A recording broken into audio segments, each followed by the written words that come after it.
Welcome back to our channel. So ఈ రోజు అయితే ధర్మసత్రం దగ్గర ఉన్న ఆనేపొడి అనే ఊర్లో మనం ఉన్నాం. రైతు శ్రీనివాసుల దగ్గర దగ్గరగా 4 ఎకరాల దాకా శనగ అండ్ మిరప అనేది వేసుకున్నారంట. సో మనం చూస్తున్నాం దగ్గరగా 30 సంవత్సరాల నుంచి వ్యవసాయం చేస్తున్నారంట ఇక్కడ. సో అంతకుముందు అతనికి పంట పొలాలు అనేది లేవంట. సో రీసెంట్ గా మన అడవిని అయితే కొంచెం తీర్చుకొని గవర్నమెంట్ హెల్ప్ తో చేసుకున్నారని చెప్పారు. సో గవర్నమెంట్ అనేది పాస్బుక్లు కూడా ఇచ్చేసిందంట. సో ఈ రోజు మనం శ్రీనివాసులు గారితో మాట్లాడదాం. సో నమస్కారం అండి శ్రీనివాసులు గారు. సో ఎన్ని సంవత్సరాల నుంచి వ్యవసాయం చేస్తున్నారు మీరు? 25 సంవత్సరాలు 25 సంవత్సరాల నుంచి వ్యవసాయం చేస్తారు.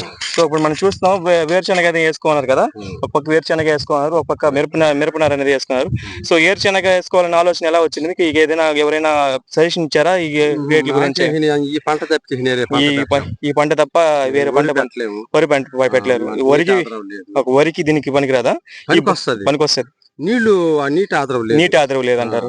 ఆ బావిలు చిన్న బావిలో ఈ పైర్లకి అయితేనే అందిస్తుంది. బోర్ వేసుకోవాలంటే 1 లక్ష రూపాయలు దాకా అవుతుంది. 1 లక్ష రూపాయలు మనం పెట్టుకోలేక ఈ బావిలతోనే చేసుకుంటాం. ఎన్ని రోజులు పంట ఈ వరి? ఇది వేరుశనగ 90 రోజులు పంట. ఇది 90 రోజులు పంట.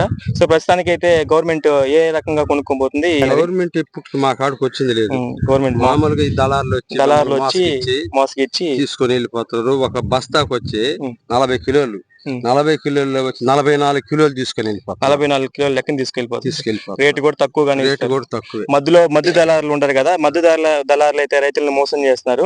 సో రైతులకు గవర్నమెంట్ కి పోయేది ఒక లెక్క అయితే, మధ్య దళారులో ఉండే వాళ్ళు రైతులను మోసం చేస్తున్నారు. ఇది జరిగేది. సో ఈ వీడియో ప్రతి ఒక్కరూ షేర్ చేయండి. మన గవర్నమెంట్ కి ప్రత్యేకంగా తెలియాలి ఈ విషయం. మధ్య దళారుల వల్ల ఎంత నష్టం ఉందో గవర్నమెంట్ కి తెలియాలి.